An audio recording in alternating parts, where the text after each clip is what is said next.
Eto na naman tayo. Ako'y nalulungkot lang sa nangyayari sa impeachment trial ng sa Senado o VP Sara.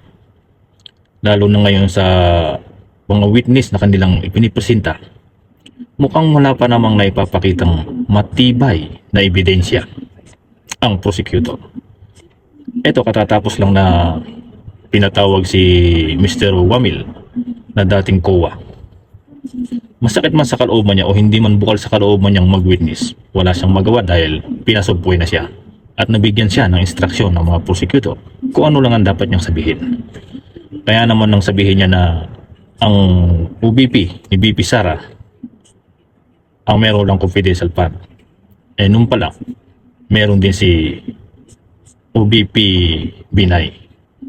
Kaya medyo nabubuking siya na doon maaaring nagsinungaling siya dahil mula nung umupo siya bilang sa COA audit, yun din ang taon na may confidential fund din ang office ni VP Binay noon. Nakakalungkot, hindi ba?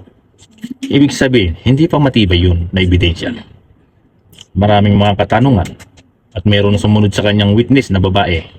Ang daming ipapakitang mga box na kanyang titignan, lalong magtatagal. Ilang araw na ba ang impeachment? Ilang araw na rin at gaano kalaki na rin ang nagagastos nyo dyan.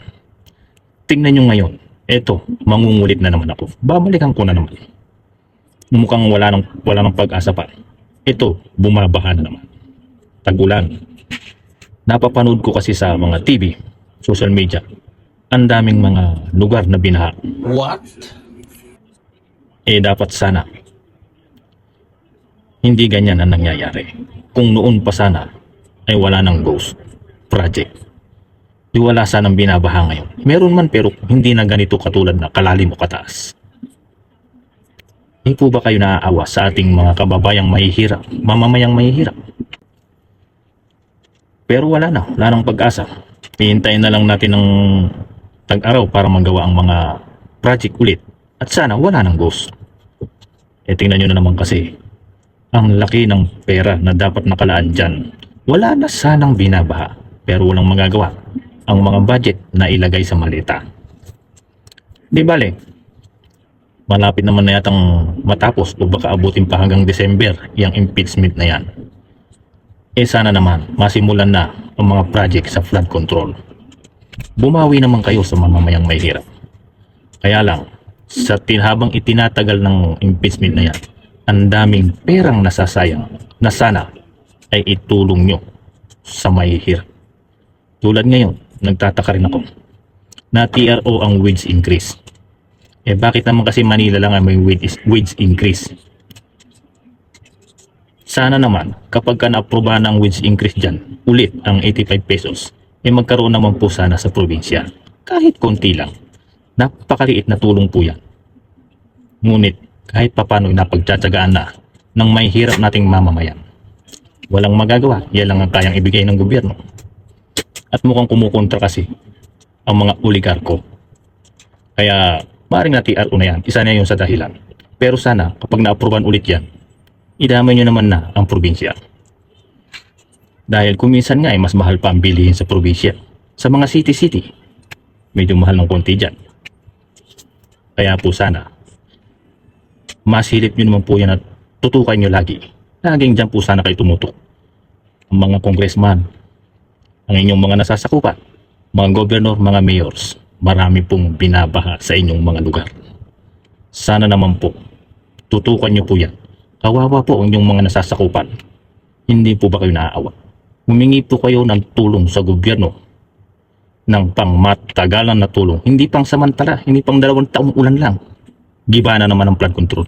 Yung matibay at talagang maaasahan. Dahil naaawa ako sa mamamayan, maaring kayo rin. Maaring pimisan-misan hindi na rin natin pinapansin. Dahil andyan na nga yan. Walang magagawa.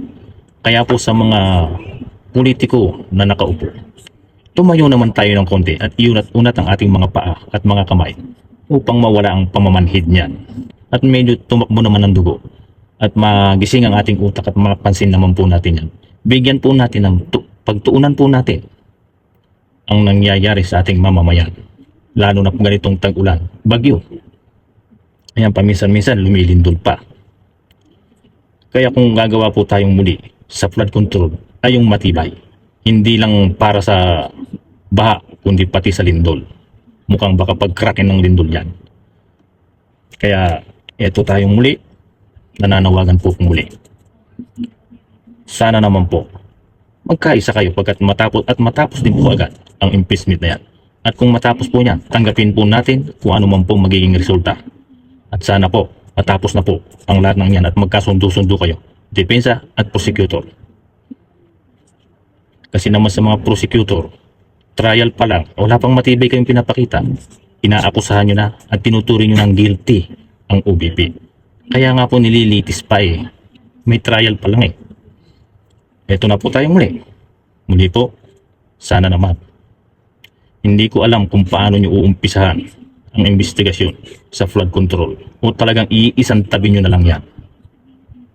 Ang sabi nila, mukhang may kakasuhan ng mga congressman at sana nga may makulong naman na at maibalik naman na ang iba. Ang sabi ng presidente ay may naibalik naman na pera at sana mukhang wala pa sa kalahati yun.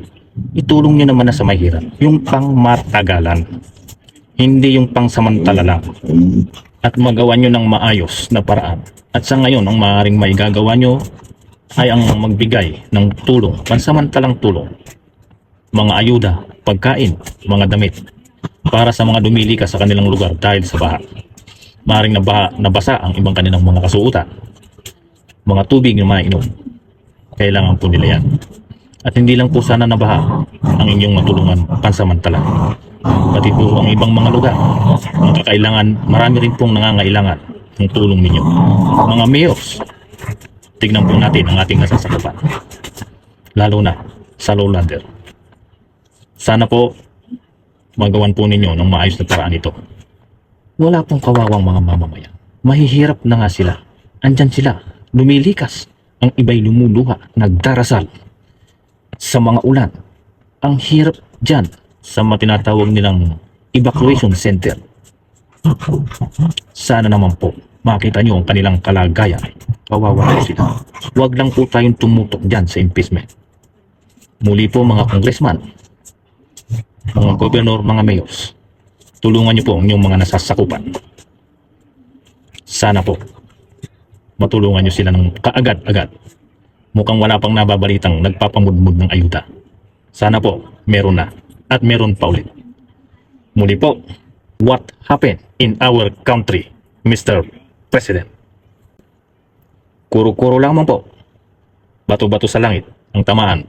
Huwag magagalit. Huwag.